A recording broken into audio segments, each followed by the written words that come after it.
bisha June haddii la diido maxaa sameynaysiin ma dagaalamaysiin waxay la tahay haddaan dagaalamayno haddaba maana nimaaneen halkaas waxaan door bidaynaa shirkaasi inuu ka dhaco magaalada Muqdisho hadduu ka dhici waayana waxaan ku talagelaynaa meel kale oo dalka ka tirsan waana la ogyahay tabarta dawladdu ay leedahay iyo xayndaabka inta ay ka taliso meel kale oo dalka ka tirsan ayaa lagu qaban doonaa shirkaas markii Muqdisho ay suurtagali weydo maamul goboleed anaga ka nimid baa dadkaan oo dhan maamul goboleedka ka yimaadeen meel kale ma cirka laga yimid waa deegaanadeennii meesha rabnaan ku qabsan karnaa oo kale hadday Muqdisho dhici weydo arrinta kale oo xukuumad cusub waa proposal waa soo jeedin loo arkay xal in xukuumadda hadda shaqaynaysa ay ku fashilantay mandate-kii dadku loo xil saaray oo ay ahayd inay dalka gaarsiiso wixii laga hadlayo dastuurka oo dhammaystiran oo afti loo qaaday dalka amnigiisa oo dalka oo dhan oo la xasiliyo doorashooyin qof iyo coda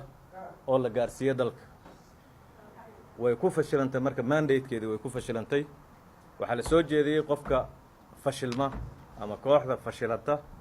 in lagu bedelo maana dhihin annagu hal ku bedelo laakiin in lagu bedelo dad kale oo mandate-kaas waqtiga yar oo gaaban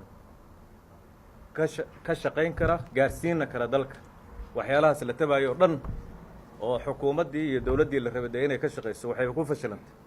inta yartahay gobolka Banaadir oo laga shaqaynayay ayayba ku fashilantay inay amni sugto inay dhaqaalihii dalka in iskuuladii isku socodkii isbitaaladii waxaa la maraa in la yiraahdo qofka dhaawaca lama qaadi karo oo aamin ambulance oo iska voluntary ah oo qaadi jirta dhaawaci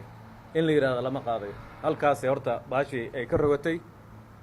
marka xukuumadda hadda jirtaahay way ku fashilantay mandate-kaas ra'iisul wasaaruhu hogaamiyo waxaana dadka lagu xushay waxaa la yiri xasilooni dalku ku jira laakiin afar qof oo heshiis ah waxba tari mayso dalka macna uma fadhido madaxweynaha iyo ra'iisul wasaaruhu way salaamaan way isku qoslaan wasiiradu ra'iisul wasaaraha ay u nacamleeyaan wax ay dalka macna u leedahay iyo faa'iido u leedahay ma jirto wax dalka faa'iido u leh waxa weeye service-kii dawladda looga baahnaa ma la qabtaa amnigii la rabay dalka waxyaalihii ajandihii siyaasiga ahaa ee waaweynaa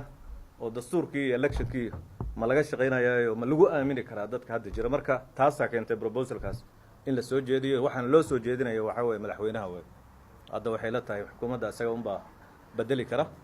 madaxweynaha proposalkaas loo soo jeediyo talo waa shalay waa kii yiri talaha la siiyo talo waa in la siiyaa shalay uu ku dhawaaqay mar walba waa la dhaliilaha yiri talaha la siiyo taladii uu fiicneed maanta waa u malaynaysaa inay halkan ka soo baxdo dhaliil tiro badan xitaa aan loo jeedin laakiin talooyin wax ku oola oo dad odayaal oo professor ah oo wasiirro iyo xilal waaweyn dalkan ka soo qabtay hadda xisbiga hogaaminaya dalka u naxaya inay talooyinkaas hadda madaxweynaha siinayaan hadduu madaxweynuhu marka talo u bukay taladii waa tanaa maanta waa loo hayaa waxaan rajaynaynaa inuu u dhaga nuglaan doono haddii la yiraahdo waa maasantiin